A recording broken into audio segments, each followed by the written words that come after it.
Guys, big up yourselves each and every time for coming through. And hope you guys are enjoying, what's meant to be, over the next couple of days, some nice English weather. Obviously, yesterday was nice as well, the weekend, whole weekend, to be fair, was nice. And as I said, man, when the weather's like this, just puts you in a good mood, and yeah, as I said, man, long may it continue. So yeah, big up yourselves for coming through.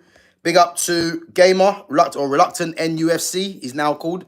Big up to Crawley Eagle, and big up to Wayne Griffins. Guys, big up each and every time, as always, and make sure you guys smash the like button, help the channel to grow. And as always, if you're new in here, guys, make sure you sub to the channel as well. So yeah, we got a lot to get through. Obviously, today's title, we're going to be talking about Newcastle being involved in the Baleba transfer chase. I've seen some news yesterday, and to be fair, I'm not really worried, if I'm honest. I'm definitely not really worried. I still think United are trying to press on with this deal.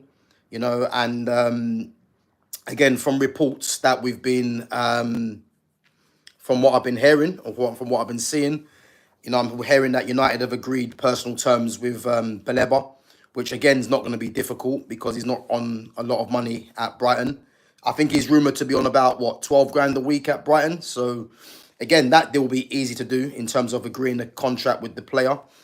Again, it's going to be the fee, and I think the fee is going to be a substantial fee, I think, for Baleba. And again, I'm not complaining because for me, United will be getting one of the top young midfielders in Europe, and potentially one of the best midfielders in the world as well. So I think whatever price Brighton, as long as it's realistic, if it's 100 mil, just over 100 mil, I believe United can get that done.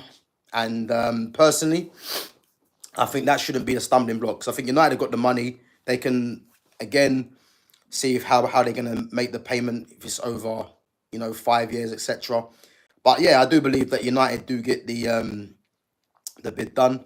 Guys, I will go through each and every one of your comments and questions as well. Because as I said, there is a lot to get through. Again, some of you have already put in the chat, there's certain movements on certain players, which I have seen.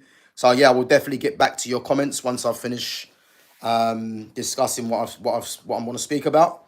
So yeah, so Newcastle, yeah, as I said, Newcastle joining the chase, and you would have to believe, it's more of a revenge thing for Newcastle, having missed out to Man United on Benjamin Sesko. I think I see yesterday was 104 million that's been reported for Baleba, and again, I think we're expecting something around 100 million, maybe a bit less than that for Baleba. So, but the fact that Newcastle's joined the race, what's actually weird, because I actually spoke about this again at the start of the summer. I said, I don't know why Newcastle haven't gone for Baleba personally, because Baleba's a unique profile because he's left-footed as well. He's someone that he possesses all the qualities that a top midfielder needs.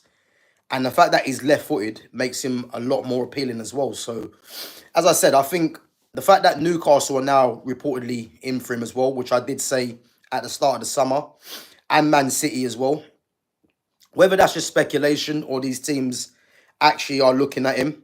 I mentioned the other day that that Rodri, obviously he suffered that injury, and he's now out until the middle of September. So why wouldn't Man City be looking at a Baleba? And we are going to get onto Man City because, again, just based on some of the news that's happened or broken in the last 10 minutes, I've got a feeling something's going to happen with City. So we will definitely get onto that in a bit. But again, if we look at that midfield of Bruno Guimaraes, Sandro Tonali, and Joel Linton, I think having a Baleba and adding Baleba to that team, I think I'd go as far and say that's the best midfield in the Premier League, hands down. So I think you can put Baleba in for. I think if we're being honest, I think the likely person that Newcastle will probably drop, and it's not an easy one, will probably be Joel Linton. So if you've got a midfield of Baleba, Tonali, Bruno Guimaraes, Again, that is a very good midfield, And what I would say is don't rule out Newcastle because, again, I do believe United get him. I don't think Man United are going to lose out once they've made their interest concrete in Baleba. But again, Newcastle coming to the party, trying to get him. You can see why Newcastle would actually like a Baleba, a left-footed central midfielder, which is which is a rarity in the top teams. I've mentioned previously, you look at PSG and Real Madrid had the two most, noticeable ones in in Camavinga and Fabian Ruiz. And I think Baleba for me is the next one. So, yeah, Man United have to get him, and I believe they will get him, regardless of Newcastle being interested now as well. So hopefully this week, we see some movement on that front. There was reports of Baleba handing in a transfer request at Brighton, which I don't know if that's true. I very much doubt he does that, if I'm honest, because Man United, for me, don't have to force Baleba handing in a transfer request because, as we know with Brighton have made no secret that they are willing to sell their players because that is their model, And I think for Brighton, imagine if Brighton just kept all the players that they had previously, what team they would have had, But Brighton will sell Baleba, but again, it's going to be more or less on their terms, And as I said, United agreeing the wages with Baleba isn't difficult, but it's more of a case of them, just agreeing a fee with the club. And hopefully, that gets done. I don't think Baleba is going to be in the squad for United at the weekend. I don't believe it. I don't think that deal gets done before then. I mean, I'd love it to, but notoriously, the way Man United move in transfer windows, we can't say that it's going to happen. So, but I would love it to personally. But yeah, if I'm honest, I can't see it happening. But hopefully, United can at least get some movement on this deal. And if it's not for the Arsenal game, then hopefully have him in for the Fulham game away. So, but yeah, listen. As I said, Newcastle joining the race. Who knows? That might speed up the deal for United and Baleba. Same thing that happened to Sesko. So we'll have to wait and see, man. But yeah, Newcastle looking like they want to battle United again. And I see it as a more of a revenge kind of plot, as they've missed out on Sesko. And the funny thing is, let's just say Baleba was to choose Newcastle. Guys, what would you prefer? Would you prefer Sesko to have gone to Newcastle so United get Baleba, or the other way around? Sesko at United and Baleba at Newcastle, because for me, 100% Baleba to United if it meant Sesko going Newcastle. But I just believe United get both of them. I'm going to be greedy and I'm going to say United get Baleba, as well as obviously having already got Sesko through the door as well.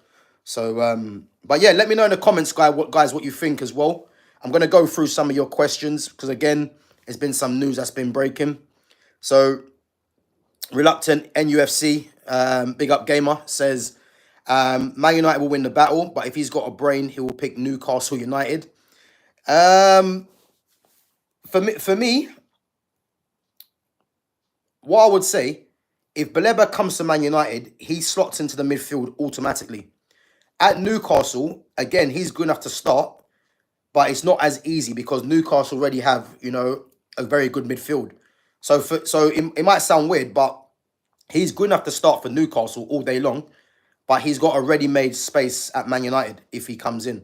And not to mention, again, and I'll keep saying this, the fact that he's left-footed, is crucial for the balance of the midfield, because you don't see too many central midfield players, that are left-footed of that quality. So, but yeah, as Reluctant NUFC has said, Man United will win the battle. I hope so. And I believe so as well. Cruel Eagle says, big up for coming through, says, thoughts on Savinho to Tottenham. Yeah, I see that break I see that break last night, actually, funny enough. And you know what? That will be a very, very good signing by Tottenham if they get it done. The only problem I see is that if Savinho comes in, we would believe that Savinho is going to start. But it just means that Thomas Frank might be going away from the whole inverted, because if you look at the three, I mean, I know Kulusevski's still out injured, but if you look at if Savinho was to come in, and again, Savinho probably plays better from the left anyway, you know, but that would mean, as I said, them going away from the inverted. But if you look at Kudus, Savinho, and Kulusevski, they're all left-footed players, and or arguably all three of them have to start. So it's like all three of them can play in the same position. They can all play from the right, you know. Kulusevski is a number 10 anyway.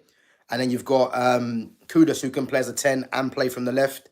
And then Savinho can, as I say, play both sides. So it's a very good signing, but it'd be interesting to see what he does, because obviously at Brentford, Thomas Frank played inverted. You know, he played with Mbuemo on the right, Johan Visser through the middle, and then on the left he had Kevin Schade. So obviously Schade was right-footed. So bringing in Savinho, you'd have to think for the money that he'll cost City. I think that's been reported to be what, 50 mil.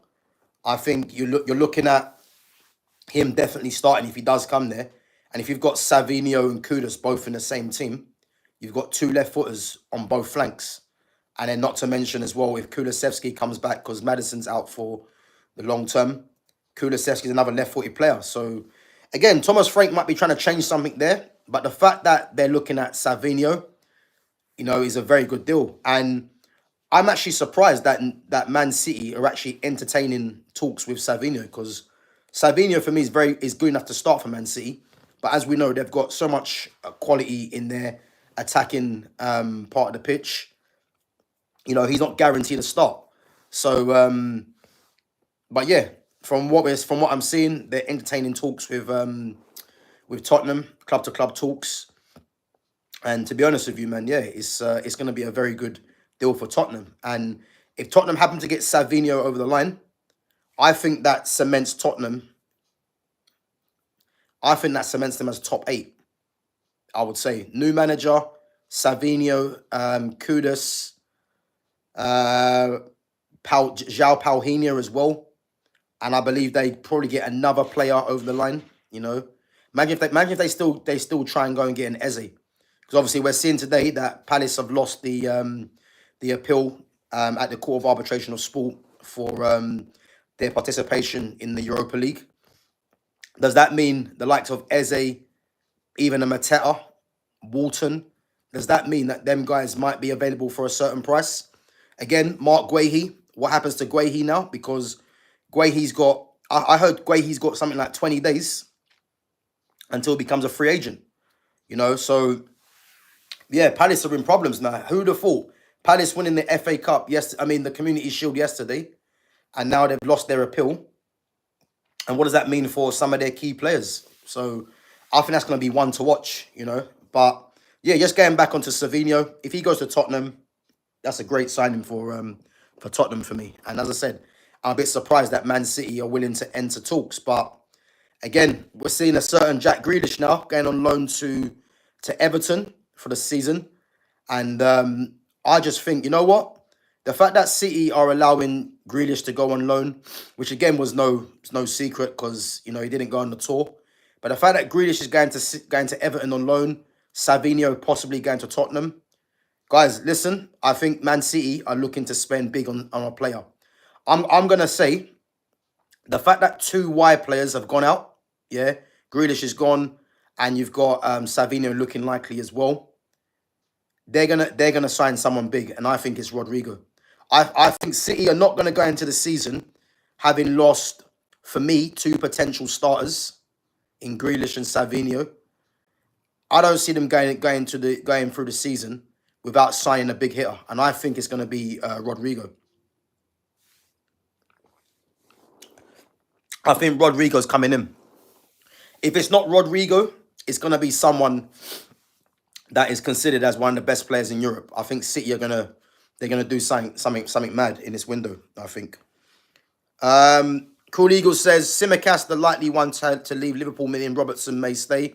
Yeah, I agree. I think I see yesterday Tsimikas is being linked with Nottingham Forest, and Yeah, I think if you're Simicast, you have to move on because Simicast for the entirety of his career at Liverpool has been understudy. He's been backup, So the fact that Kirkes is there now, you could arguably say Simicast is now third choice. So yeah, for me, Simicast has to move on if he wants to have, a career in the game still because, back up to Robertson for so long and now going to be back up to Kirkes. Yeah, I think he should move on. So yeah, I see that one yesterday. So I reckon he goes to Nottingham Forest if they firm up their interest. Yep, Ilya Zabani as well going to PSG. Zabani's a very good defender, and again, Zabani was rated before he even came to Bournemouth. Ukrainian international, and they were saying that he's going to be one of the best defenders in the world. And the fact that he's gone to PSG, is a very good signing. Very composed on the ball, competitive as well, has decent change of pace and has good strength as well. And I think he probably might be the long-term replacement for Marquinhos. So if you're looking at their centre-back pairing now, you've got William Pacho, who I rate very highly, Marquinhos, obviously, who's the captain, and now you've got Zabani, who's only, 22? So, yes, PSG making some smart signings there, 54 mil for a player that, again, was probably one of the best young defenders in the league, so it's a smart signing, and I think what that does actually, I think that puts to bed the rumoured links for William Saliba, the fact that they've signed Sabani. So again, Saliba, could he go to Real Madrid? Could he even go to Barcelona? If I love Ronald Arroyo. I think Ronald Arroyo is one of the best defenders in the world when he's fit. But if he doesn't stay fit, could Barca look at Saliba next season as a potential replacement for Ronald Arroyo if Arsenal don't do anything this season? Again, it's one to watch. But big up. Big up to Wayne Griffin, says thoughts on Palace beating Liverpool. Wayne, listen, I'm not going to talk about that now because I'm going to talk about that at 6 o'clock. So, guys, I will be live at 6 today with Jonas. And obviously, Jonas is a Liverpool fan. So, I'm going to be discussing Palace and Liverpool Community Shield because Jonas has got some questions to answer. So, yeah, listen, big up for your comment, but we're going to discuss that at 6 o'clock today. So make sure you guys tune in at 6 o'clock and give Jonas your questions as well because, again, he's going to be in the hot seat and we're going to see what he has to say. So, yeah, big up, man. Big up to Sham each and every time. So Wayne says, Everton have agreed a deal to sign Jack Grealish. Yeah, we just spoke about that. As I said, that's a very good signing for Everton. And I think Grealish goes there to play in the 10 as well. I think they're going to play Grealish in the 10, Illiman and Ndi on the left.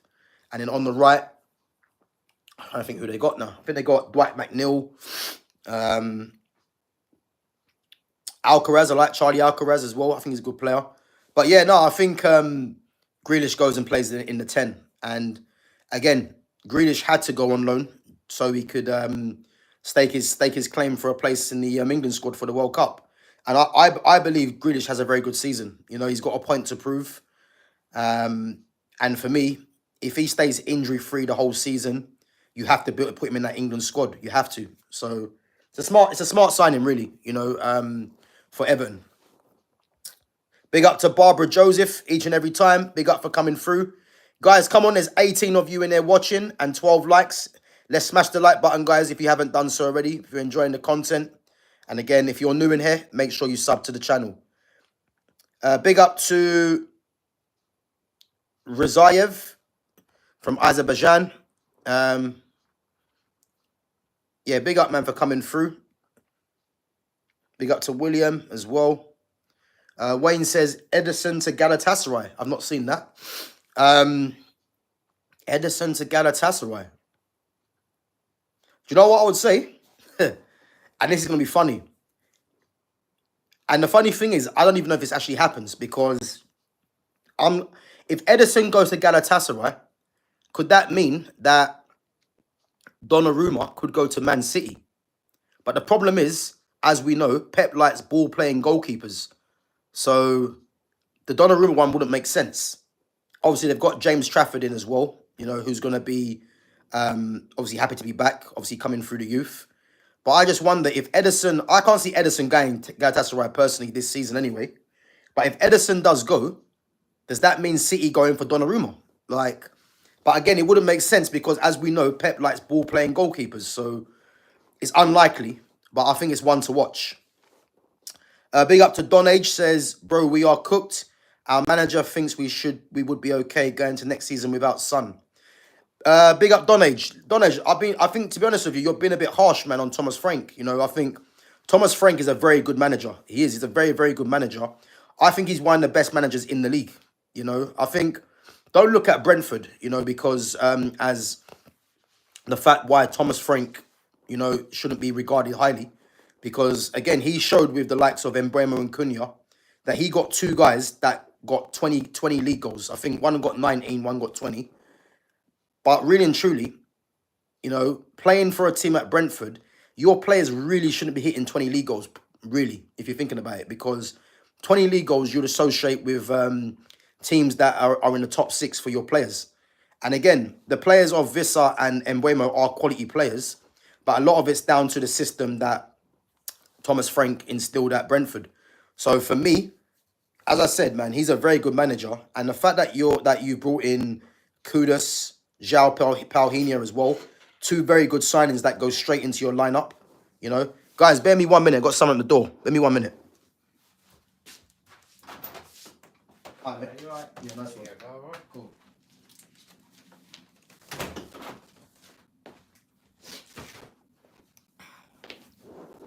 Yeah, big up, guys. Sorry. The fact that they brought in João Palhinha and Kudus, two players that go straight into the lineup, and then they're looking at Savinho as well. Listen, Tottenham are going to be a problem this season. They're going to be a problem, I believe, with that manager. I look at their back five of Vicario, Destiny Udogie, Porro, Spence as well. Porro or Spence for me. Romero, Van der Ven, then you got Danso backing it up.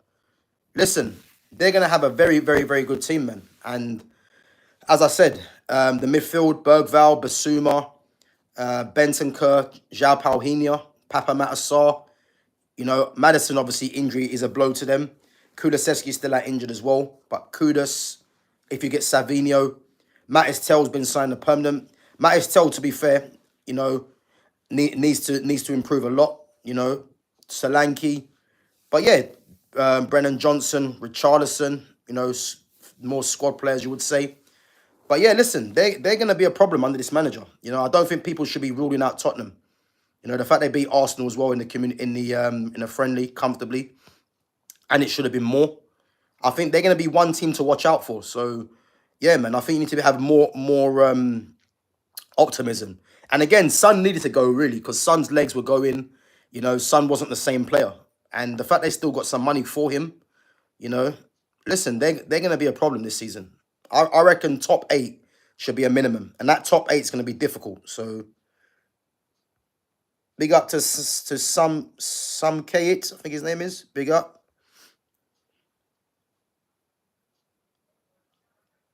So Gamer says, I'll be back Saturday. You live streaming first Man United game. I'll tune in. Yeah, big up, bro. Listen, yeah, 100%, guys. I'm going to be doing a live watch-along for the Man United Arsenal game.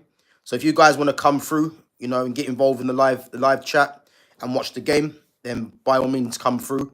So yeah, keep an eye on my schedule. So I'll be sorting that out for the first game of the season, Man United against Arsenal, which would be a massive game. So yeah, I'll definitely be doing a live watch-along for that one.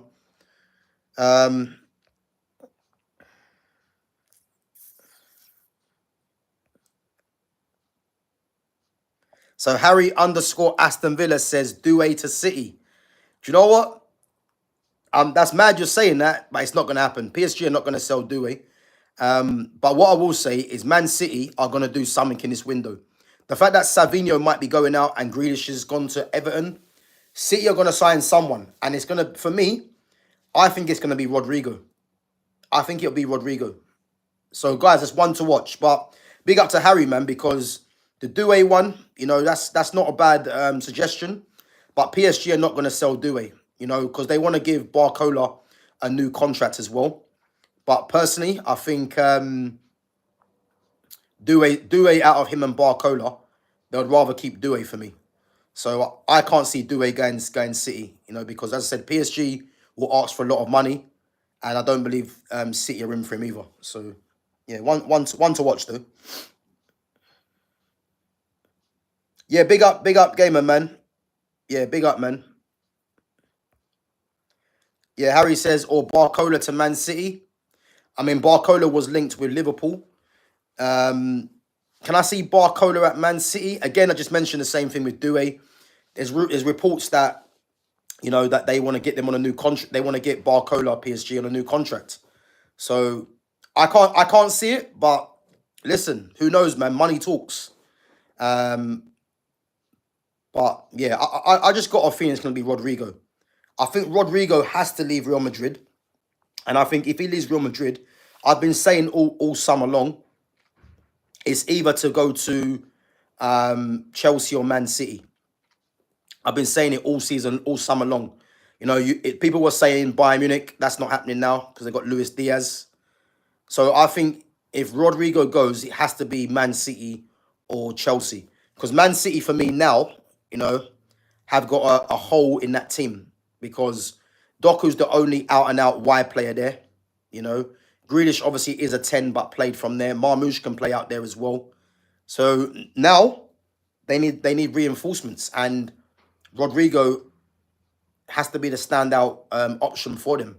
But whether they go in for him remains to be seen. But as I said, man, I think they're primed to do something mad. Guys, come on, keep smashing the likes. We've got 16 likes. If you're enjoying the content, then as I said, make sure you smash the like and make sure you sub to the channel as well. Sham says PSG won't let go of Doué. City could go for Barcola or Rodrigo.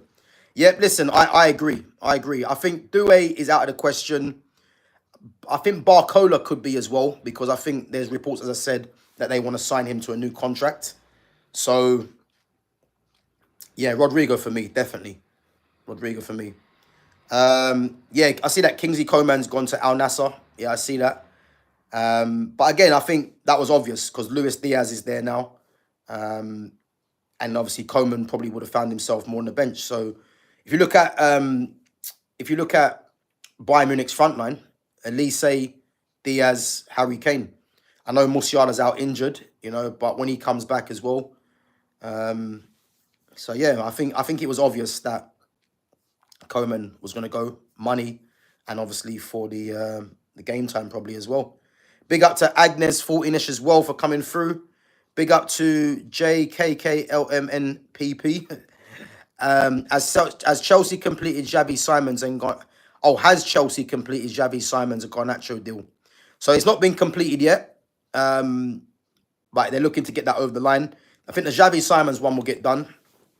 And I'm just praying that they come for Garnacho. Because, as I keep saying, the fact that Chelsea want Garnacho, you know, you have to be alarmed as a Chelsea fan. But I can only think that they're trying to capitalise on Garnacho's supposed hype, you know, and his marketability in terms of the amount of fans that he's got that think he's good.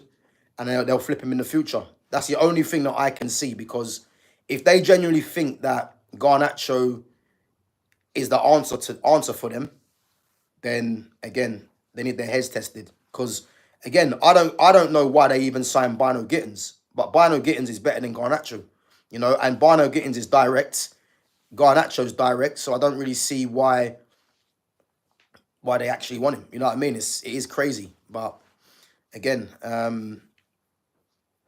yeah, that's something for them to deal with. You know what I mean?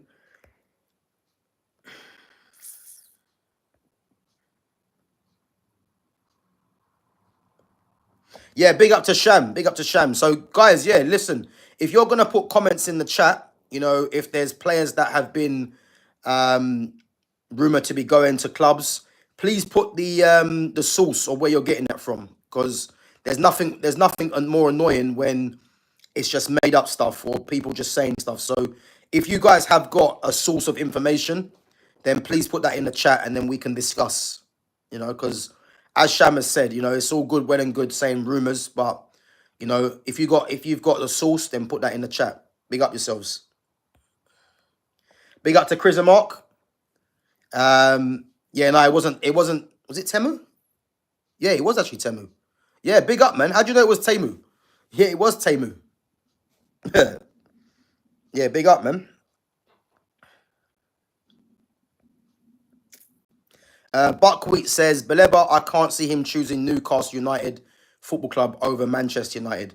Yeah, listen, I think Man United have shown this transfer window, you know, that they're looking to get the confirmation from the player before they enter the negotiations with the club. Which again, that's just obvious, you know.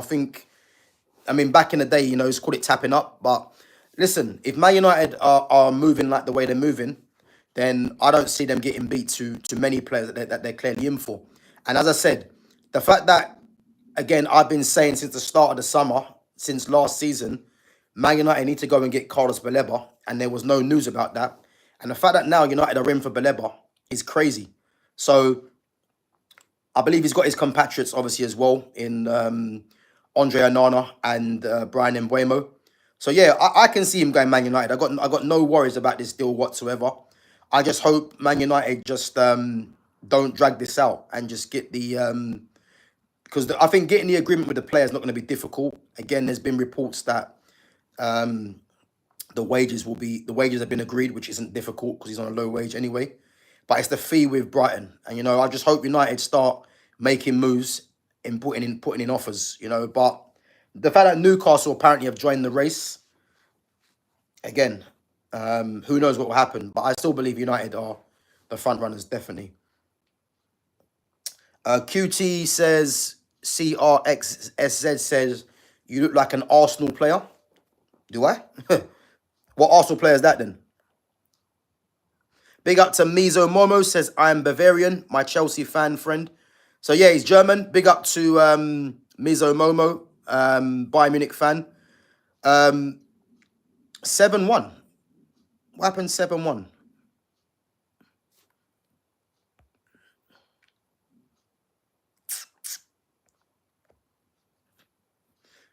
Big up to Zamalek from Egypt.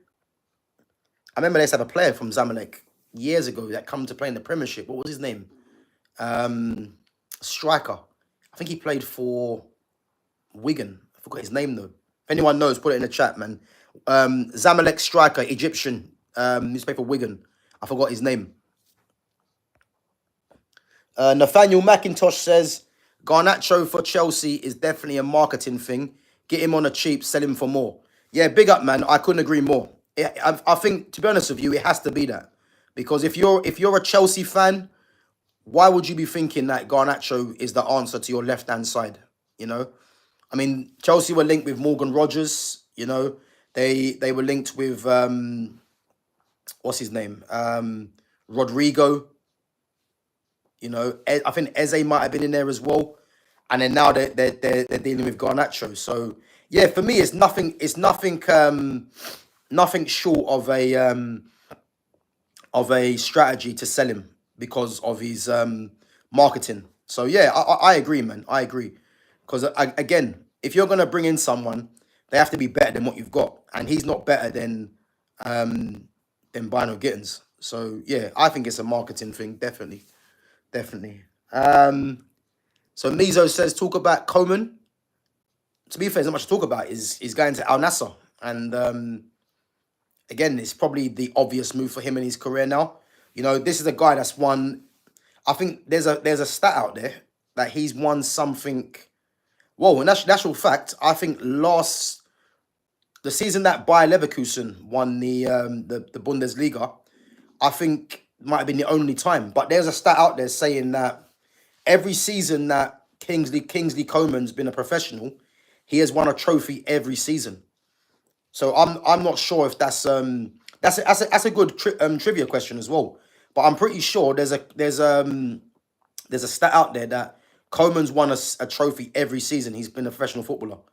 Again, if anyone can confirm that, then put that in the chat. But I think the Bayer Leverkusen, when they won the Bundesliga, might have been the only season. Because I don't think Bayern won anything that season. So I think Leverkusen won the German Cup and the league title as well. And as we know, Bayern didn't win Champions League. So yeah, could be that. Big up to Mohamed Asan, says Hala Madrid. Big up to Niche fan as well. Oh, do you know what? Controversial. Without Trent, Salah is nothing.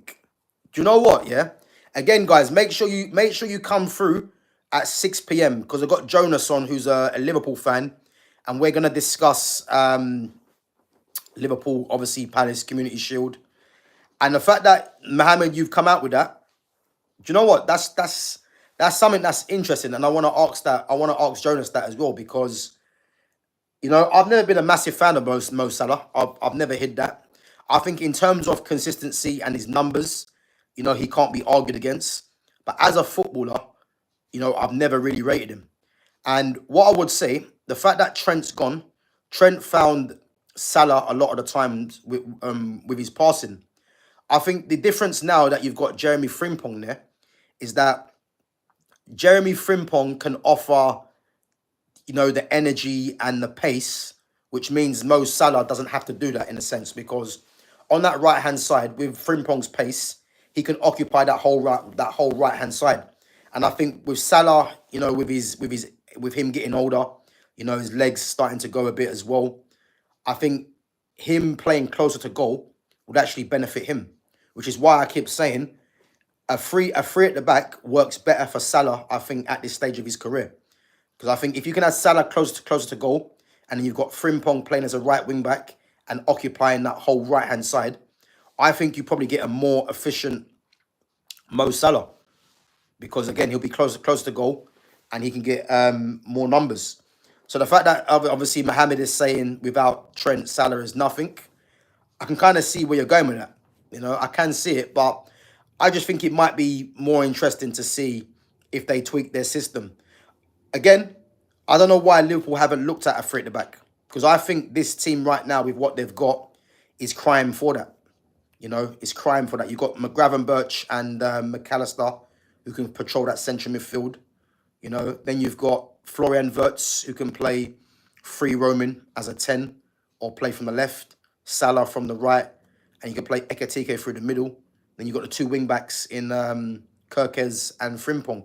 And then the third centre back, as I said, if they go and get a left-footed one for balance, which helps that team. They've been rumoured to want Guehi. Obviously, Guehi's right-footed, but if they go to a free at the back, I'm telling you now, you get a more efficient Mo Salah, because Frimpong is the key for Mo Salah. Because again, Salah won't have to worry about doing too much work on that right-hand side. He can be close to the goal, let Frimpong take care of that, and again, he'll get more numbers. So again, that's something that they need to think about. Oh, so Mizo says Bayern versus Chelsea was 7-1. When was that? I can't remember that, actually. When was that? I know Chelsea beat Bayern in the Champions League final when Drogba got the header. But the 7-1, when was that? I can't remember. Oh, I remember that. That was at Stamford Bridge when Alphonso Davies was on smoke. Yeah, I remember that. Yeah, Alphonso Davies was going mad in that game. I think Lewandowski got a couple of goals as well. Yeah, I remember that. They absolutely destroyed them. Yeah. Big up to Broderick. Oh, Broderick says Mido. No, it wasn't Mido. It wasn't Mido, Broderick. It was another striker. I forgot his name. That's gonna bug me. It wasn't Mido. Was it Amir? No, not Amir. Guys, there was a striker that used to play for, I believe, Wigan. Egyptian striker. It wasn't Mido. Mido used to be at Tottenham and Fulham. There's another striker, Amir. Oh, I forgot his name. But I think he came from Zamalek in Egypt. So if you know his name, put that in the chat. So Niche fan says City are in for Baleba now. They're selling Savinho after only 1 year. They have to sell him to register Baleba. We need to outbid them. And big up to Niche fan, because Niche fan, I dropped this about a couple of days ago, because I said, even at the start of the summer, I was surprised that City wasn't even in for Baleba, because I don't think people realise what a good signing this guy is going to be. And again, he's left-footed. Yeah, just reading some news. So, Yeah, looking like Savinho's looking hot to go to Tottenham. So yeah, I said this start of the summer, and I said a couple of days ago, the fact that City haven't been in for Baleba is surprising because he fits into that team straight away. Imagine a midfield of Baleba and Reinders until Rodri's fit, and then you can add Rodri into there, and that will mean even if City wanted to go to a 4-3-3, you could play three actual central midfielders in Rodri as the deepest one, Reinders as a box to box, and then Baleba left footed for the balance. And again, if they want to go to the two, Baleba Reinders, Rodri Baleba. I'm telling you now, I've been saying this. I'm surprised that City haven't been in for him from ages ago because he suits their system.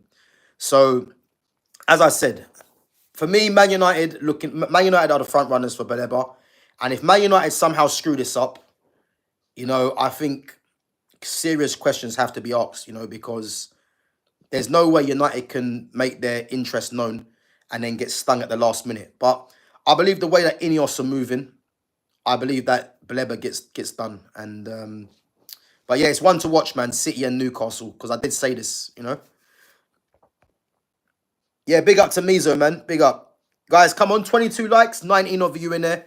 If you haven't smashed the like button, smash the like button, guys. Helps the channel to grow. And as always, sub to the channel if you're new in here and keep giving me your comments and your questions. Big up to Green Ninja, says, bruv, you think Donnarumma joins United? No, I don't. I think the reason I say he won't join United is it's too good to be true, man. Donnarumma. You don't have one of the top three keepers in the world and no Champions League football.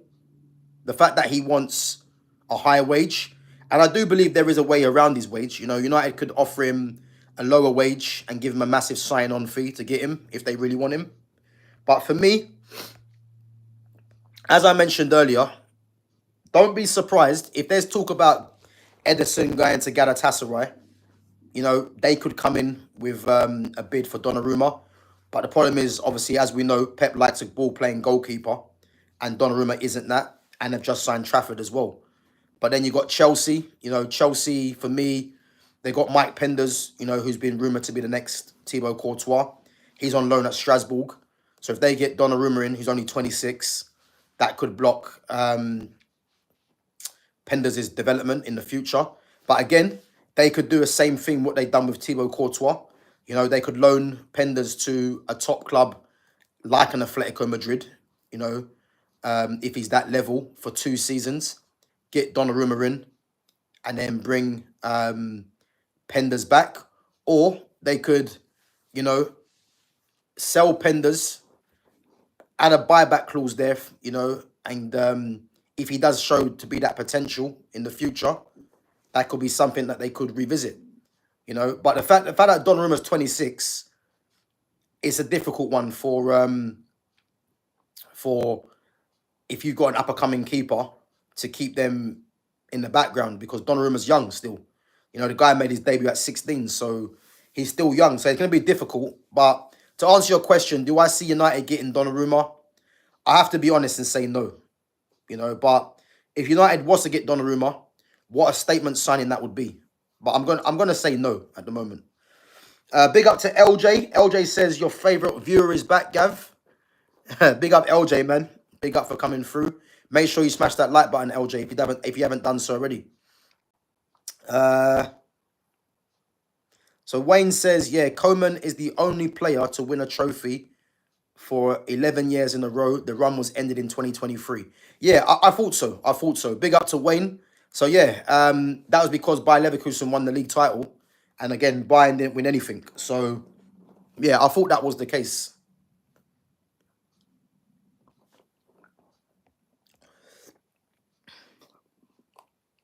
Salam, sorry, Chrism Ark says, Salah gone in January.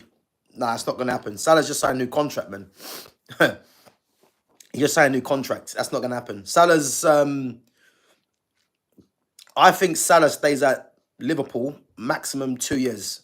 So I reckon Salah gives them this season and next season, and then I think he'll be off to Saudi probably. But yeah, he's not going in January. He just signed a new contract.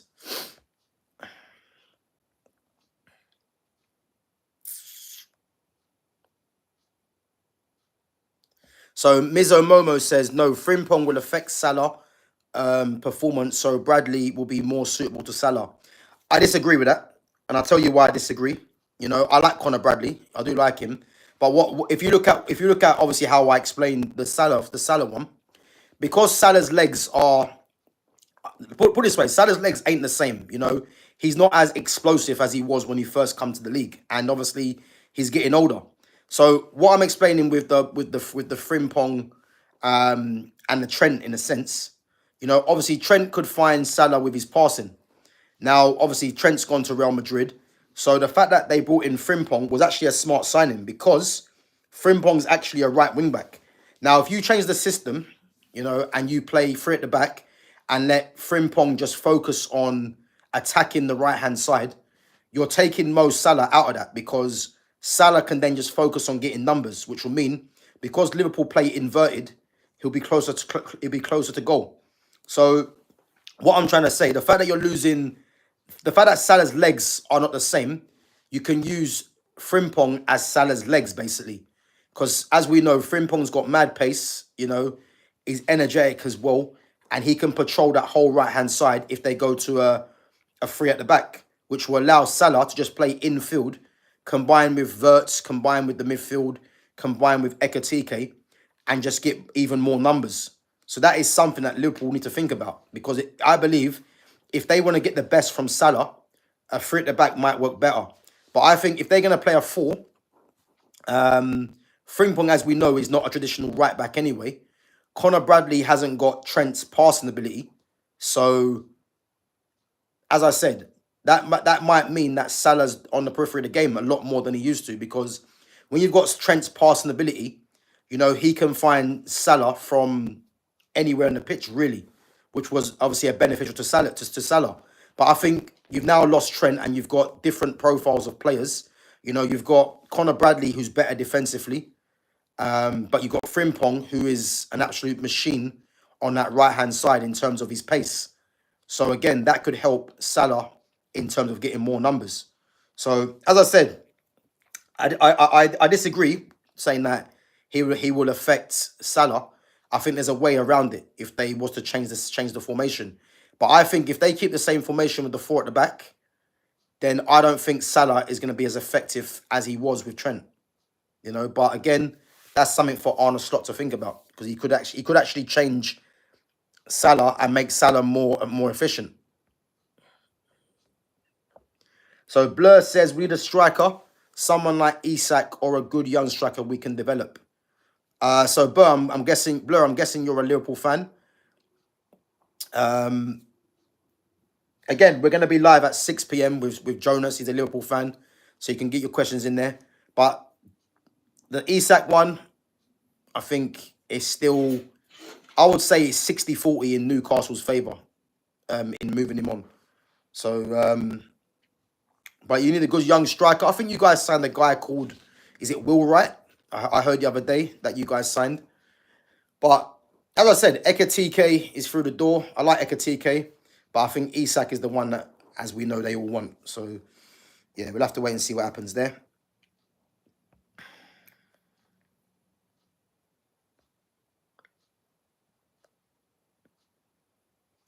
So LJ says, Gav, was there football on yesterday?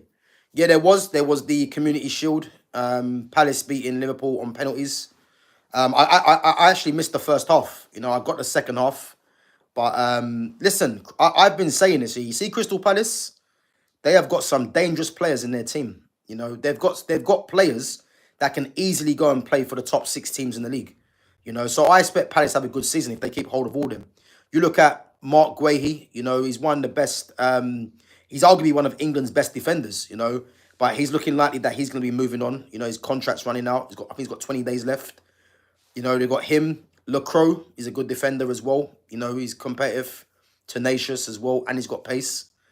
You look at Adam Wharton, who for me is a future England international.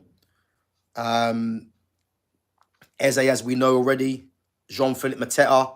I think Ismail Assar, I think, is very underrated. You know, Ismail Assar's a massive problem. Like, he's very good. They got some very good players, man. Some dangerous players. So, yeah, they're a team that if they can keep hold of all their players this season, which I'm not sure what's going to happen now that they've been demoted to the Conference League, you know, don't be surprised if Palace finish in the top 10 with their manager, because Oliver Glasner's a very good manager. Dean Henderson as well, ex-Man United, you know, competent keeper. Don't be surprised they finish in the top 10, which will be a very good season, because I think this top 10 is going to be difficult to predict. So, yeah.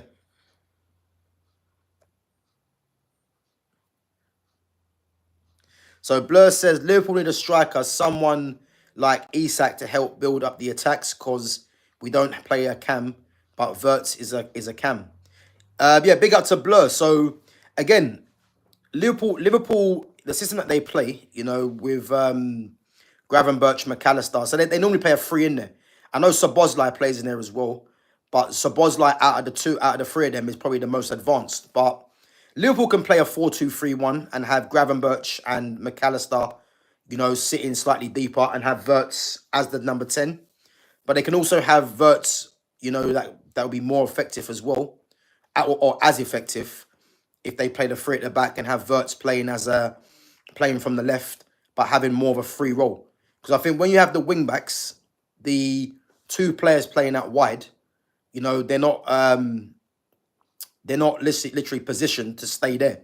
So it's more of a free role in that sense, you know. So that could work better for a Florian Wirtz. Who knows? But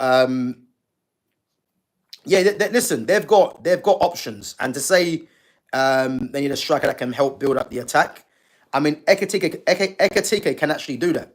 He can build up the attacks, but I think it's obvious that they want Isak to be the spearhead, obviously, you know. But Ekatike, to be honest with you, he can do a bit of that, and he can play on the shoulder. So, but again, Isak is the one that they're looking at, and as I said, yeah, he's probably one to watch out for again, to see if that gets over the line. But yeah, there's loads of news coming in today, man. Loads of news coming in. So Danny Esme says, do you think Man U will get Baleba? I do. I think he's a must signing. You know, he's a must sign. I've been saying it since the start of the summer, last season. He's the one player that United have to go and get. And I think the news around the news around him is looking positive. Even if City or Newcastle do come in for him, I do expect Man United to actually get him definitely. So yeah, I'm gonna say I'm 95% certain United get that over the line. But again, yeah, you have to be cautious, because City and Newcastle can both offer Champions League football, you know. So, but again, it's going to come down to do the player, you know, wanting to play for the club, and I believe he does. So, yeah, let's just hope that United get this over the line sooner than later, you know. That's the guy. Big up to Broderick. Amir Zaki. That's the one. That's the guy I was thinking of. Ex-Wigan. Yeah. I think he was from Zamalek. So, but yeah, big up, man. That's the guy. I knew one of you would get it. Amir Zaki. That's the one, yeah. So, Arsenal and Pakistan cricket team says, Gav, who will get the most assists in the Premier League? That's difficult, to be fair. That's difficult. I don't really know. That's difficult to say. I mean, I want to say Verts, but that would just be lazy. But do you know what? I can't tell you. I mean, who was it last season? I think it was Salah. Yeah, I think saying Salah and Verts might be lazy.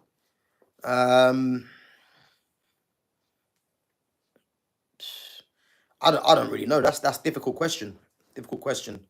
I mean, a lot of it's going to be dependent on game time as well.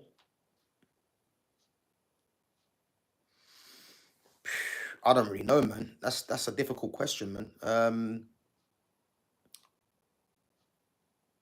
You know what? I'm gonna say Cole Palmer. I'll say Cole Palmer. But I'm gonna say Cole Palmer because I think to say Salah is lazy because he got it last season. Florian Wirtz, as we know, is a goal threat and is a creator as well. But I'm gonna say Cole Palmer. But again, let me know in the chat who you guys think. But I'll say Cole Palmer.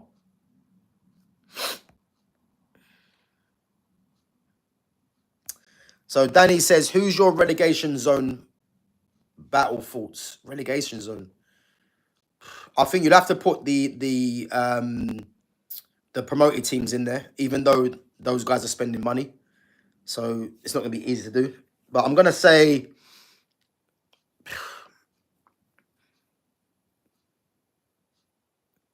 I don't know, man. It's difficult. Do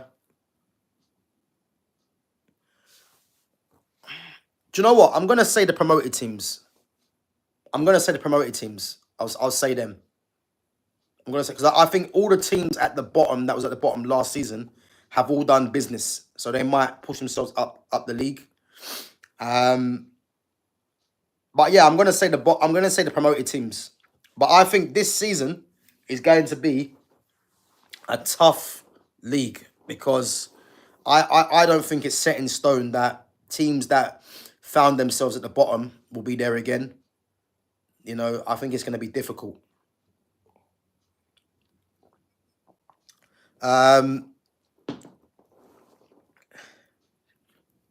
Big up to Niche Fan says, thank you for your analysis on it. I'm just worried we aren't getting him now. Yeah, big up, man. So Donnarumma joins Real Madrid, I would say. Donnarumma's not going Real Madrid. Nah, Donnarumma's not going Real Madrid. They've got Thibaut Courtois, man. You know what I mean? They've got Thibaut Courtois there. That's not going to happen. Guys, come on. We've got 24 likes. Let's at least hit 30, guys, as a minimum. So if you're in there and you're enjoying the stream, make sure you smash the like button, guys. And again, make sure you sub to the channel if you're new as well. Come on, let's at least hit 30 likes, guys. Big up yourselves.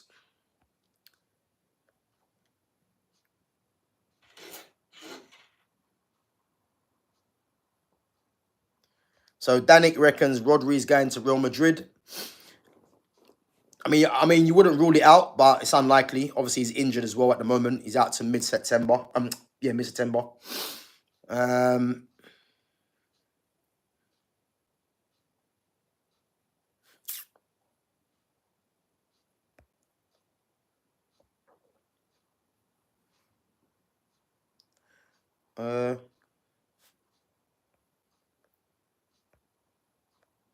So LJ says, is Mudryk one of the biggest ever flops? I mean, you can throw Rasmus Højlund in that. throw Rasmus in that. Is Mudryk one of the biggest ever flops? Nah, I don't think so. I mean, there's probably been more than him, but throw Rasmus Højlund in that. 72 million, and he had 4 goals, last 4 league goals. You know, as seasons go on, you should be getting better, not worse. So I think he takes that title for me at the moment. You know, but again, there's probably many other players. So Arsenal and Pakistan cricket team says Salah's miss was so bad. Yeah, he leaned back. He actually leaned back. If you look at the penalty, you know, I think he might have changed his mind probably as well, and then he leaned back. So as you know, if you lean back, more than likely, you know, your penalty will be going over the bar. So head down over the ball. So if you look, he actually leaned back at the last minute. Here we go. Rival fans need to be ready for Frutetta masterclass. So Arsenal and Pakistan cricket team, you're actually contradicting yourself. You're saying rival fans need to be ready, but then you're mocking Arteta. So which one is it, man?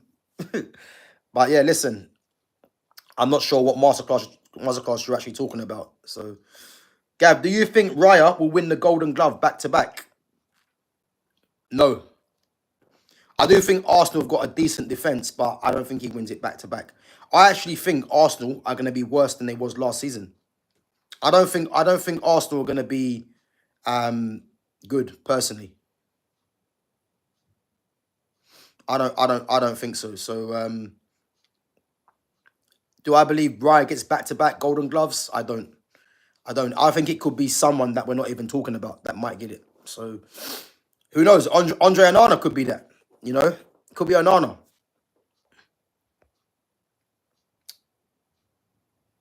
Yeah, it's exactly as Sham said. I didn't even read that quote from Sham, but exactly what I said. He's saying he's gonna do a masterclass, but then he's mocking him, mocking his name. Big up to Obo Namatali says, I'm not scared of Newcastle. United battling with United for Baleba. Their intention is for Brighton to demand much for Baleba, and they don't get him by the end of this day like they did with Sesko. Yeah, listen, Obo, I have to agree, man. I haven't got no panic really. I think United get this deal over the line with Baleba. You know, it's a crucial signing, club signing, and I don't think they'll actually mess this up. And the way that Jason Wilcox has been moving in this transfer window, I got faith in him. So yeah, I see no problems with this deal, man. Even if Newcastle and City come in for him, I think United will get the agreement from the player and sort the deal out. So yeah, I've got no problems. You know, I just want this deal to get done now. But yeah, I've got no issues there. Big up to David. David.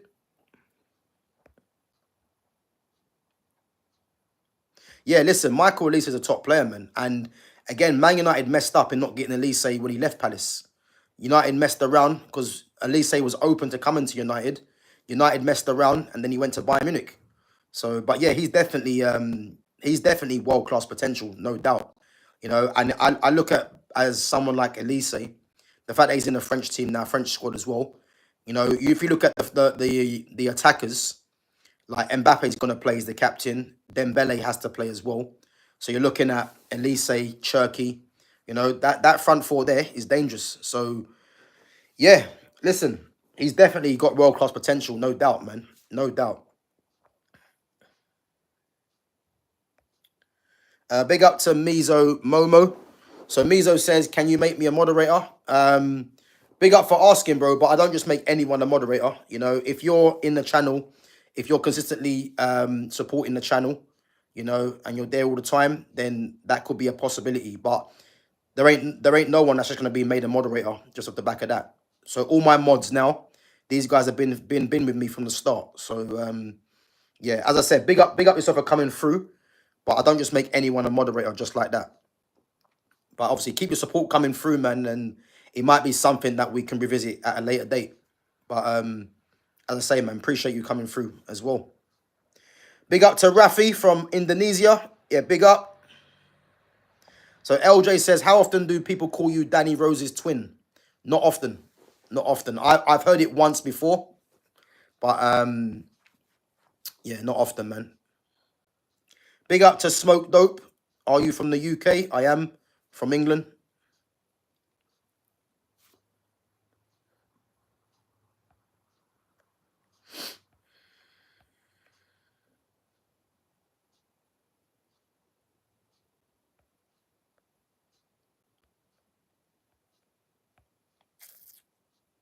So Baleba already said he wants Man United, and it's one of the reasons he handed in a transfer request early morning today. Yeah, again, I mean, I don't believe that's happened, to be honest with you, the transfer request. You know, I've heard reports about that, but I've not heard he's handed the transfer request. And again, I don't think he's going to do that anyway. Why would he hand in a transfer request when again, this is just common sense, yeah? Why would Baleba hand in a transfer request when Brighton's model is to sell players anyway? You know, if you look at Brighton as well, you can arguably say that they've given Baleba the platform to be someone that is on the radar of these big clubs. So why would he disrespect Brighton, even though they are a selling club, to then hand in a transfer request? So I don't actually believe that. You know, I think Man United and Baleba, them agreeing the wage packet, you know, them agreeing for him to come there, I think that can happen easily, and I believe that has happened. But to say that he's handing a transfer request, I've not seen any reports, and I don't believe it anyway. Because if he was to hand in a transfer request, that could make it possibly harder for him to get out of Brighton, because Brighton might just say, look, we was gonna entertain a lower bid now, but the fact that you want to go and we've literally given you the platform, we're just going to just make it difficult for you now. So I don't believe that. You know, I think he's going to have an agreement with them. They know they're a selling club. They know Man United want him, and they'll get it done amicably, in my opinion. So yeah, listen, I'm optimistic, man. 100% optimistic that Baleba comes to Man United. I have no doubt about that. So Hain Hitet says, "Are you a bodybuilder?" I'm not a bodybuilder, but yeah, I go to the gym. So, but I'm not a bodybuilder, man. No, I'm not. But big up, man.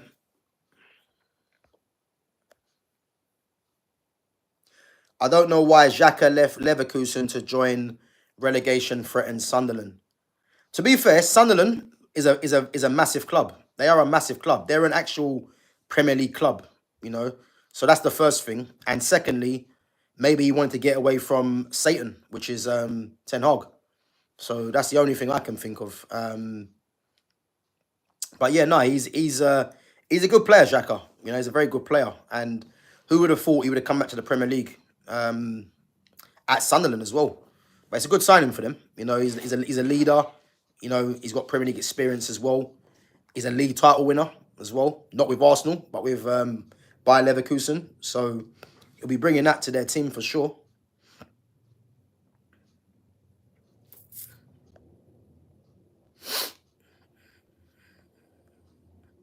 Guys, come on. We got 27 likes. 23 of you in there. Let's smash the like button, guys. Appreciate you guys coming on. Always.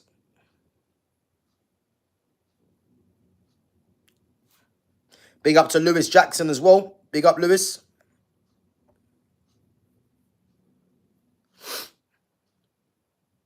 So big up to Sam. Sam says, what's this Newcastle want Baleba? Yeah, so I see reports last night saying that Newcastle are looking at Baleba as well. And the funny thing is, I said this at the start of the summer, you know.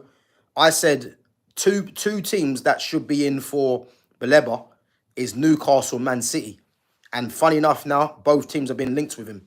Because, again, his profile in what he offers and the fact that he's left-footed makes him an ideal player for other teams to go for. So, but yeah, so what I see yesterday, Newcastle are actually looking at Carlos Baleba.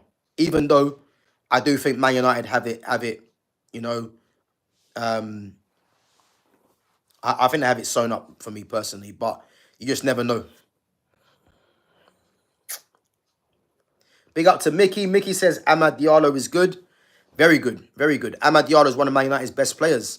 And as I keep saying, the fact that we have to keep seeing Amad play as a wing-back just tells me why this system for me has to go, you know. But as long as this manager's here, he's going to continue playing this 3-4-2-1. And then we're going to have to keep watching Amad as a wing-back, which, again, players of Amad's quality need to be playing closer to the final third. And for too long, I'm seeing Amad, you know, doing more work going the other way. You know, and obviously in this system, the wing-backs are key in Amarim's system, you know, they in terms of build-up. But the wing-backs build up from deep, which is crazy, you know. Whereas the wing-back should be high up the pitch to be more attacking.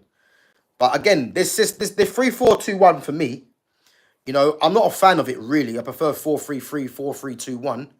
But it's the way the manager uses this system and the players he uses in positions, which is the problem for me. So the fact that we've got to keep watching Amad at wing-back, and as I said, he's he's obviously someone for me that is one of the most talented players in the squad, is annoying because in a 4-2-3-1 or 4-3-3, you've got Amad playing as a 10 or as a right winger, which is where he should be playing. But in this system as a wing back, I can't stand it personally. So yeah. Ten Hag is going to spend that Liverpool money. We'll see. What Liverpool money? So So big up Trent from Punchy says, is this soccer? It is. It is. Football. Salford Red Devils. I've heard them. Big up, man.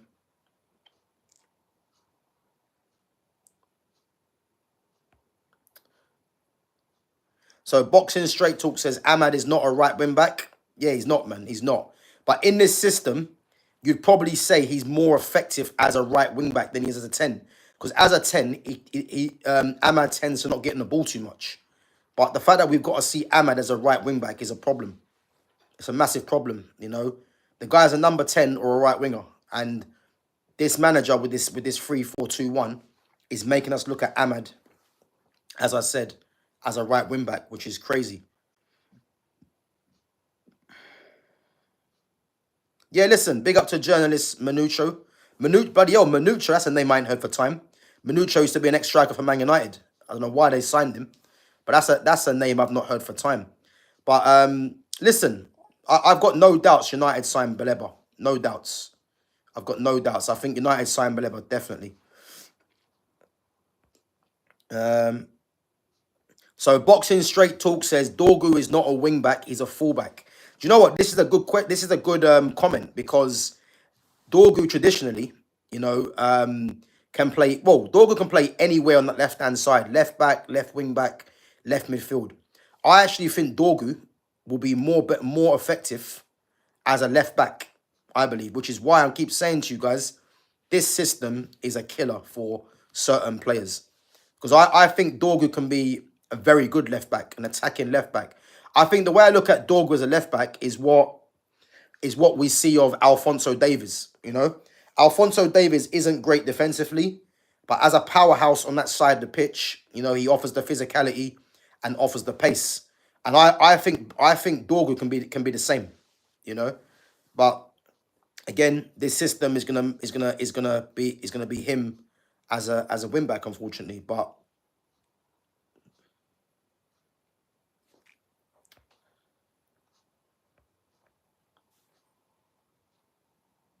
so Liverpool gave Leverkusen. Oh yeah, of course, yeah, for Wirtz and Frimpong. Yeah, I forgot about that. But again, who are Leverkusen? I mean, guys, I forgot to mention as well. There's a next gen 50 that I always do, you know, which is the best young 50 players in world football.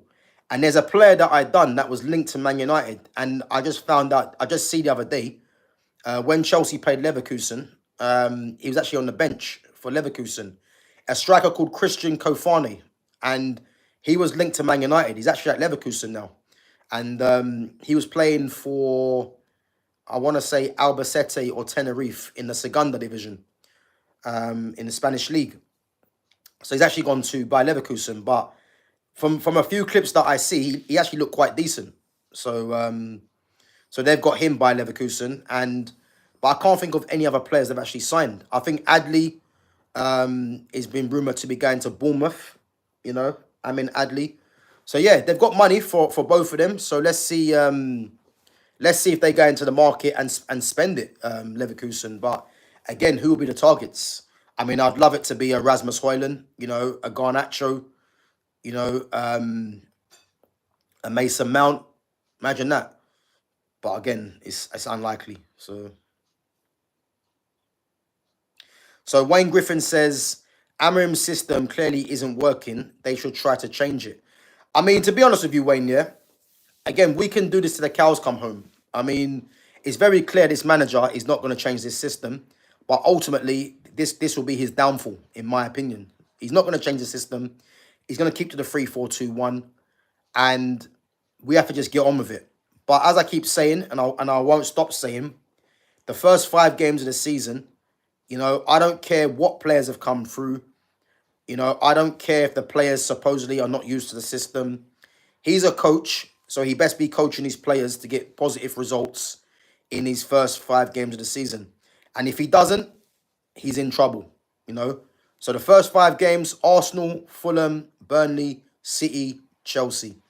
You know, I want to see at least 2 wins from those 5 games, which is fair, you know. At least 2 wins. If he doesn't get 2 wins from them first 5, the next 5 games are difficult. So he's going to be under a lot of pressure. And as I said, you know, he's got it all to do because last season was unacceptable, and he needs to turn it around. So let's see what happens. Do I believe he does? No, because I don't think he's good enough. You know, I think he's stubborn as well. But yeah, I would say the system. I wouldn't say the system isn't working. His interpretation of the system is poor. His substitutions are poor, and who he plays in certain positions, Amorim, is poor as well. So, as I said, man, we'll have to just wait until the start of the season and see what happens. Big up to Obia Joel. Big up. Big up to Alf's edit says Dorgu is good. He's mad good. Yeah, Dorgu is good, man. He's very good, Dorgu. I mean, he's still raw for me, but he's going to get better, you know. And if he's playing in a settled team, you know, and he's got better quality around him, again, he's gonna improve, man. No doubt. No doubt. Guys, come on. There's 32 of you in there. And let's smash the like button, guys. We've got 28 likes at the moment. Smash the like button if you're enjoying the content. And as always, give me your questions and comments, guys.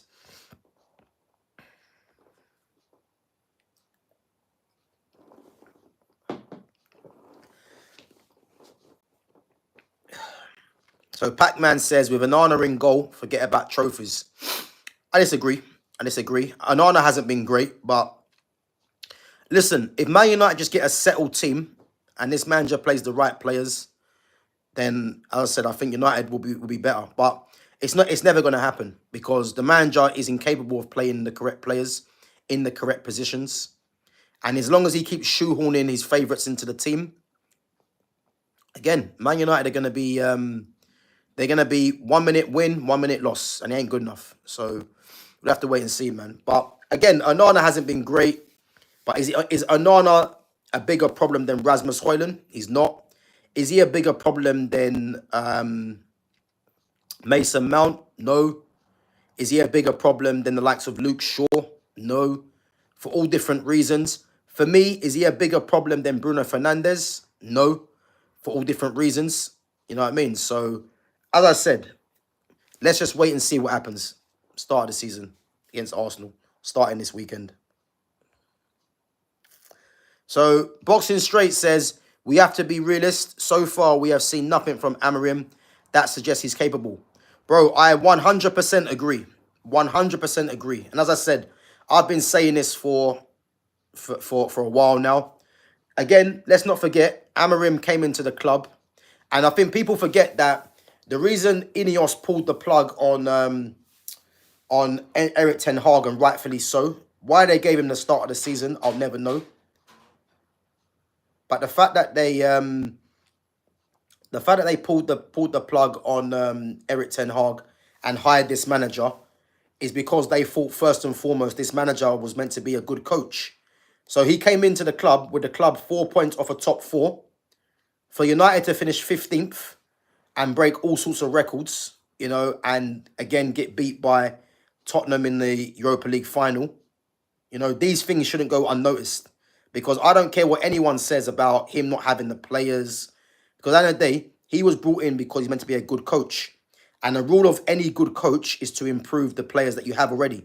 Which is how you're given better players. If you prove with the players you've got already that you can do something substantial.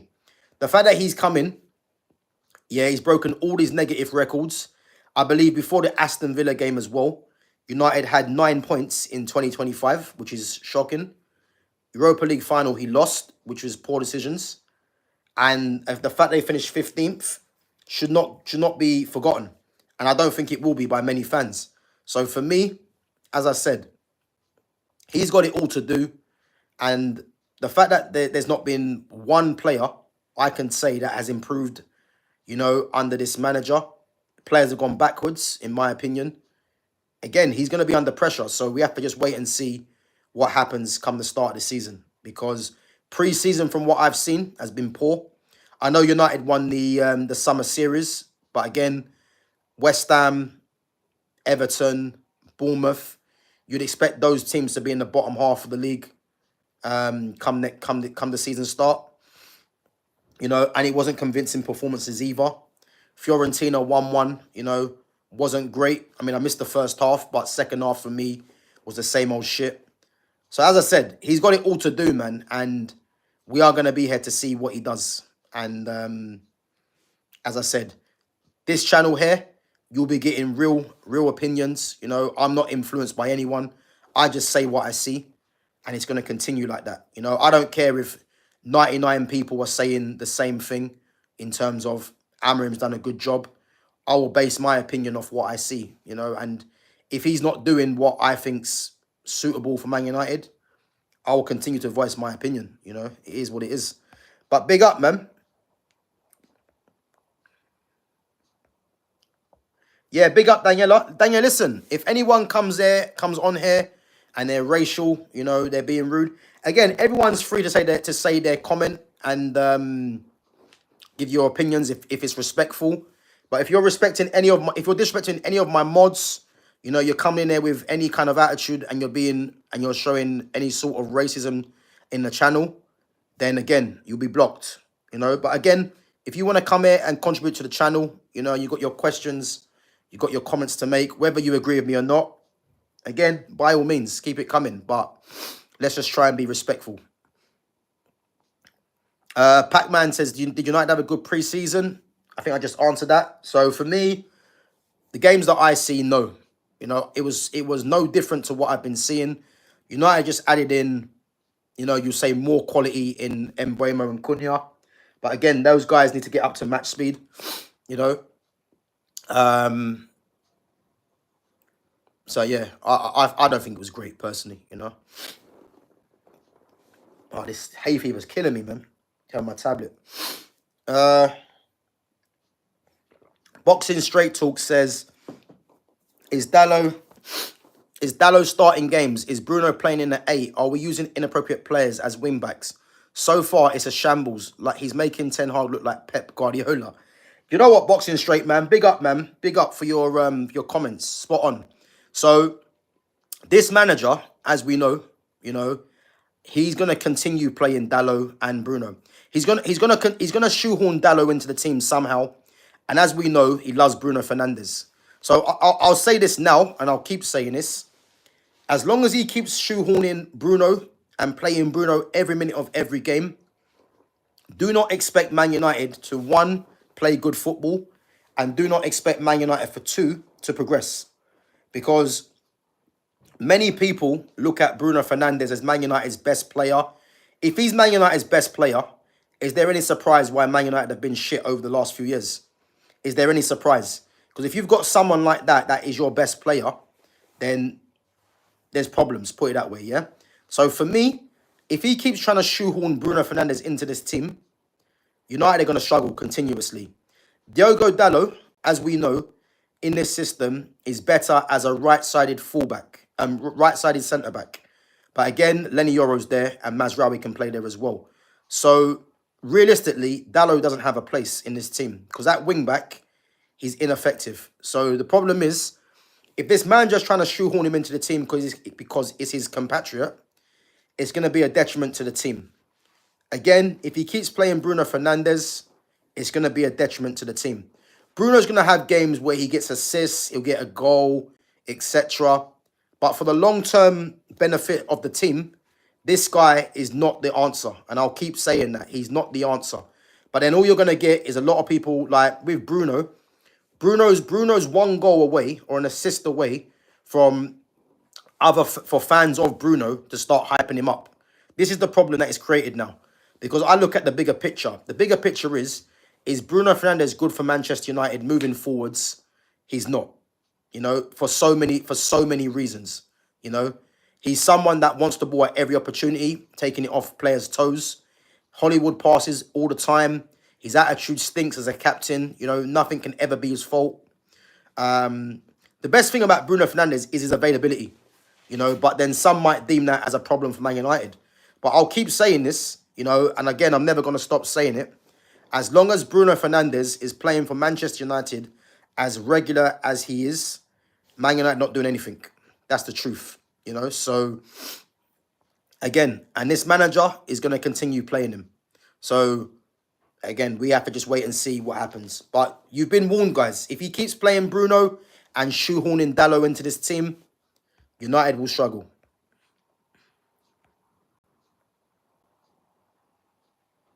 So Wayne says, to be honest, Bruno's GA is decent, but his discipline is a problem, and him being around the club is toxic.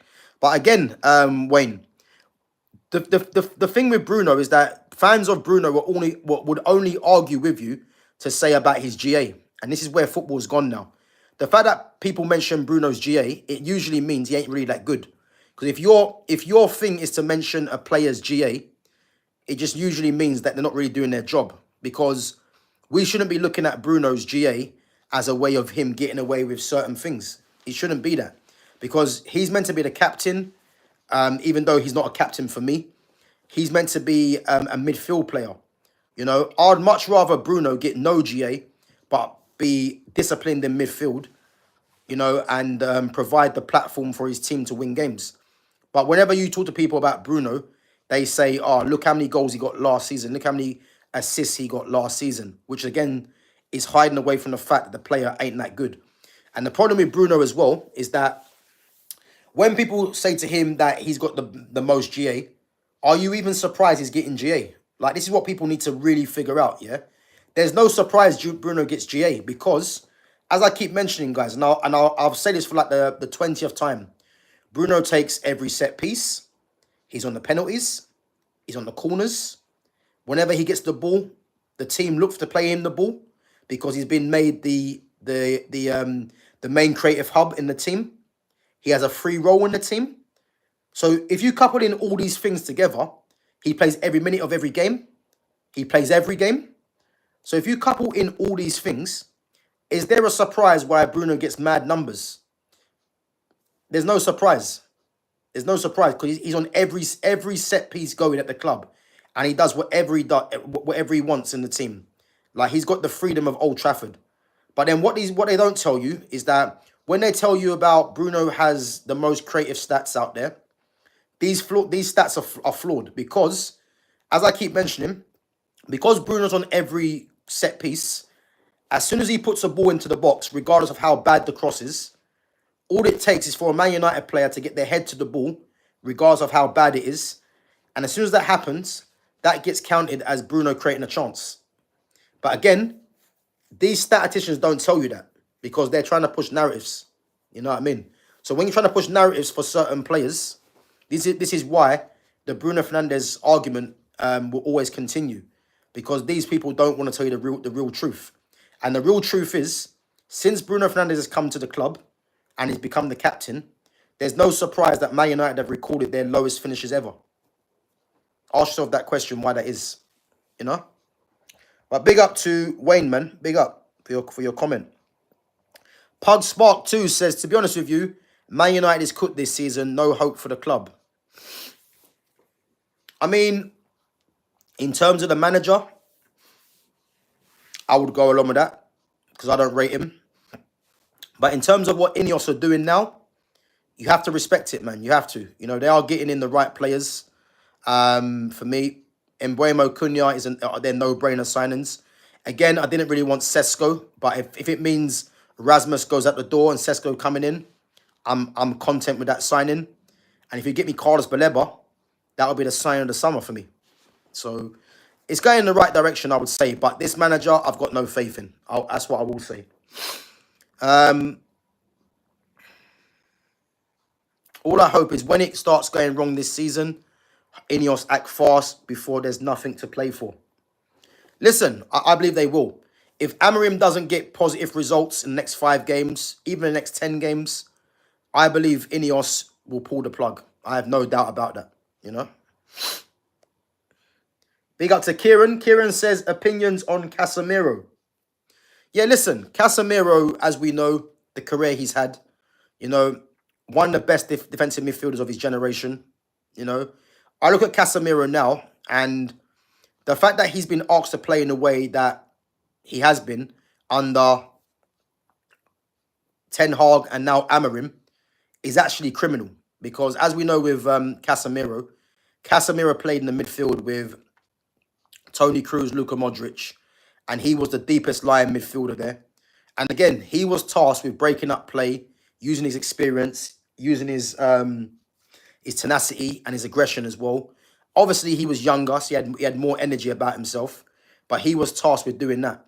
At Man United, especially under Ten Hag, he was asked to play man-for-man press, you know, and if you're doing that with a player like Casemiro, are we surprised why Casemiro is looking out of his depth? Not because he isn't good enough, but the managers are asking to do something that he's never done in his career. So, for me, I will definitely keep Casemiro. Casemiro should have been made the captain, by the way. You know, he's the most experienced player in the squad. You know, he's the guy that's won the most trophies. The fact that he's being captained by Bruno Fernandes, again, is criminal. But as I said, man, I will definitely keep Casemiro around for his experience. You know, and if you go and get a Baleba, you know, you haven't got to play Casemiro every game, but his experience around the squad is invaluable. You know, and this is what United should be looking at. Again, his wage is high, so he's likely to be moved on next season because of his wage. But if there's a way that United could renegotiate his wage to make it in the region of like 100 grand, let's say, and you still keep his experience around and his leadership, it's a no-brainer for me. But I think it's unlikely personally, you know. But who knows, man? Big up to the GOAT. So Shaquille Khan says, "How do you do you classify Bruno as a United legend?" Hell no, hell no. I just spoke about Bruno just now, actually, so that probably give you your answer. But do I classify Bruno as a legend? No. And again, this word legend is just being thrown around. I think the question needs to be asked: what do you deem someone as being a legend? I think that's the more important question, because has Bruno led Man United to any trophy of note? No, he hasn't. So how can he be a legend? People will only put Bruno as a legend for Man United are fans of him. They'll only say he's a legend because of numbers and because of the fact that he's always available. Which, is that enough to be put in someone as a legend?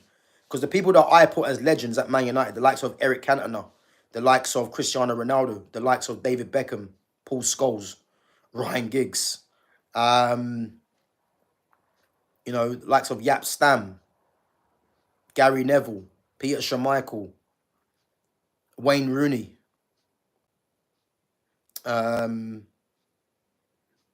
Patrice Evra, Robin Van Persie, Paul Pogba. You know, people like that are legends for me because these guys have done something significant for United to get them to win trophies, you know, and it's the quality of their the quality and consistency of their performances. You know, Brian Robson, you can put in there as well. You know, there's loads of players that can be argued to be legends of Man United. Ole Gunnar Solskjaer, you know, he could be in there as well. Or that's, I think Solskjaer's more of a cult hero. I wouldn't say he's a legend. You know, he stuck his leg out in '99. Well done to him. But yeah, I'll say he's probably more of a cult legend. Or cult hero, should I say. But as I said, for me, Bruno's no legend. Nowhere near it. Nowhere near it. And the fact that Bruno, again, is a number 8, and he's been given the freedom of Old Trafford. I've never seen a player at Man United that is allowed to do whatever he wants, like Bruno. And he has the least amount of quality out of all the players that have played in that position. It's crazy. It's crazy. Big up to Neon Edits says, what do you think about Rashford? Yeah, I think I spoke about Rashford before. So for me, Rashford has, yeah, the fact that he's got to move to Barcelona, you know, you can't really hate on it really, because does he deserve to go to Barcelona based on his last few years? No. But again, as I said, man, they've looked at him as a profile that can help them with his pace, you know, and the fact that he runs in behind as well and can play as a striker and from the left. But he should have been sold for Man United 3-4 years ago, you know. And again, I've mentioned this plenty of times, but Rashford was for so long protected by this fan base because the likes of Martial, Pogba, Sancho, even a Fred, you know, these guys were used as scapegoats for Marcus Rashford. You know, if I'm looking at Martial, Pogba, and Sancho in particular, because they're more the attacking players, they were used as the scapegoats for Marcus Rashford. Two of them being French, the other one being from London, you know, which they deem as players from London having a bad attitude. So they were always the scapegoats for Rashford. The fact that those guys have all been moved on, or they've all left the club, you know, and United fans were trying to push through Garnacho, which is where Rashford had problems because they're trying to push through Garnacho for coming from the youth, and obviously because, let's face it, you know, he's it's because of certain other things, which again I've got into plenty of times. But the fact that they were trying to push through Garnacho, which meant that Rashford was obviously a scapegoat. And what's happened to Rashford now is that Rashford's got no Martial, even Jesse Lingard. They got no Martial, no Lingard, no Pogba, no Sancho to blame. Rashford got given a new contract, you know, and it's like it's open season now to criticise Rashford. But he was getting away with it because he's from Wivenshaw in Manchester, and the other guys are basically French and black or from London. That's the honest truth. And now what's happened, it's like easy now to criticise Rashford because there's no one else for him to lean onto, you know. But again, you know, I blame Man United because they made Rashford feel like he was that guy. And to be honest with you, he's a good player, but he's not a special player. And yeah, it is what it is, man. He's gone to Barcelona, and let's hope he has a good season there, because I personally think he gets sent back to Man United. But again, he should have been moved on time ago, you know. Right, guys, we're going to go for another 10 minutes because I'm going to be back at 6 o'clock as well. So, yeah, make sure you guys come through at 6. And obviously, make sure you give Jonas his questions as well. But big up yourselves. Should go through some of the questions that stand out. Big up to Shaquille Khan. Says, who do you think will win the Ballon d'Or? I think I've answered this so many times.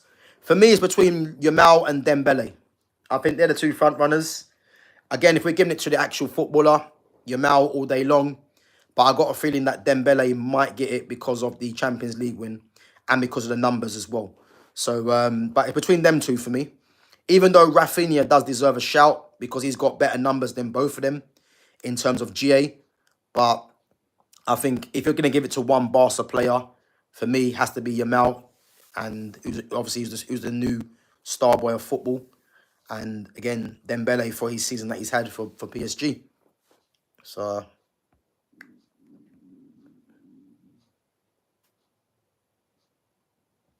So Kieran says, when you have a look at the work rate of any of the old captains, it's night and day. Bruno is a liability, not a leader. I disagree because for me, it's not about work rate. You know, Bruno does work hard. There's no doubting. Like, I'm not a Bruno Fernandes fan, but if there's one thing he does do, he does run around the pitch. But again, I don't look at that as beneficial because the amount of times Bruno runs around the pitch, people will look at that and say he's working hard. But I'd argue and say, you know what, he's not being smart because him running around trying to press the opposition, all they've got to do is play it around him because he's by himself, and then that means he's out of position. So a lot of people might look at that and think, oh, you know what, Bruno's working hard, he's putting a shift in, but he's not. Basically, he's not being clever. So again, whether that's come from instruction or whether that's coming from him is a problem. So I will never say he doesn't about his work rate. He's not a captain because I've never seen a captain that so many times when he loses the ball or if he misplaces a pass, he's always blaming someone else. You know, the first rule of a captain is to not do that because you're meant to be inspiring your team. And for me, he's not inspiring anyone. If anything, he can't do that to someone. Like, imagine him doing that to an Ibrahimovic. Imagine him doing that to an Ibrahimovic. Ibrahimovic would look at him and just tell him to shut up. You know what I mean? Or he wouldn't do that to Ibrahimovic. The thing with Bruno Fernandes, he picks and chooses who he says that to, which is what I don't rate, you know, because I'll give an example. When Cristiano Ronaldo was at Man United, you know, Bruno was never, if Bruno misplaced the pass or lost the ball, he would never blame Ronaldo. But he does it to players that he feels that are inferior to him. And the problem is, I don't blame him so much. I blame the majority of the fan base And I blame the club for them making him think that he's this superstar player when he's not. This is the problem. So, yeah, he's no captain for me, man. And I'll keep saying it. The fact that Casemiro is being captained by Bruno Fernandes just shows you the state that this club's in. Because that should never happen, you know. Big up to Deck Heaney. Big up to Exploding Godzilla.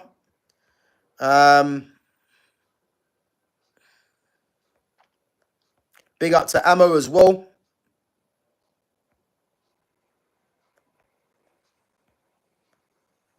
Yeah, big up to Lumi. Big up Lumi each and every time. Wayne Griffin says Gerrard or Scholes. For me, Scholes. Scholes hands down. I mean, Scholes as a pundit is an embarrassment. But as a football player, yeah, man. No doubting. Gerrard is very good, but Scholes for me.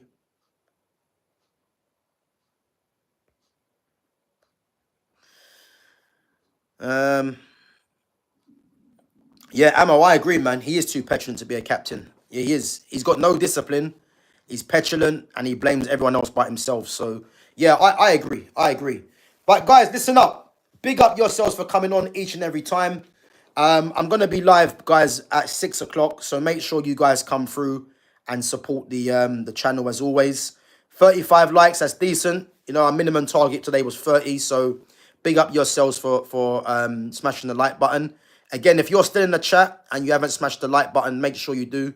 And as always, make sure you subscribe to the channel if you're new in here as well. And guys, check out my posts that I'm doing all the time. Make sure you give your vote. And again, make sure you give me your comments as well.